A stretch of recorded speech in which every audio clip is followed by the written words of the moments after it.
Hello guys, म चाहिँ अहिले सडबरी ओन्टारियो भन्ने प्रोभिन्समा छु क्यानाडाको। सो हिजो बेलुकादेखि आज बिहानसम्म स्नो स्टर्म भएको थियो, जसले गर्दाखेरि चाहिँ पुरै रोडहरू चाहिँ तपाईँको ब्लक थियो।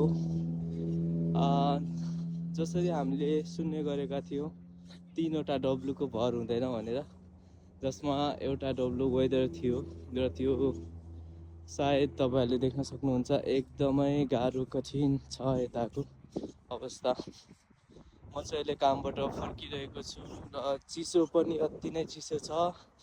र मलाई चाहिँ कस्तो फिल भयो भन्दाखेरि तपाईँको जुन बर्खामा हामीले खेतमा हिँड्छौँ नि, बाटोहरूमा बर्खामा गाउँतिर तपाईँको पुरै हिलो हिलो हुने, त्यो टाइपको चाहिँ यता हुने रहेछ है।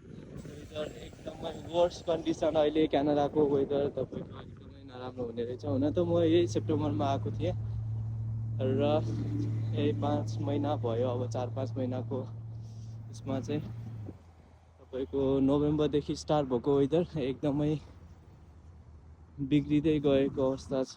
गाह्रो हुन्छ जस्तो लागिरहेछ। चिसो सधैँ चिसोले समातिरहेको छ। अब इन्टरनेसनल स्टुडेन्टलाई बाँच्न गाह्रो छ। काम पनि अर्को डब्लु होइन, वर्क पनि अहिले त्यति राम्ररी मिलिरहेको छैन। अब जस्तो पाए त्यस्तै चित्त बुझाइराख्नुपर्ने अवस्था हुने रहेछ। सो यही हो क्यानाडा, के किन हुन्छ सोचेर आइयो, but the situation is different here.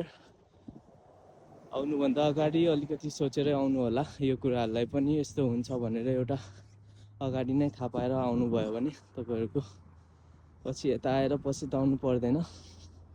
त्यही हो। Thank you guys, have a good day.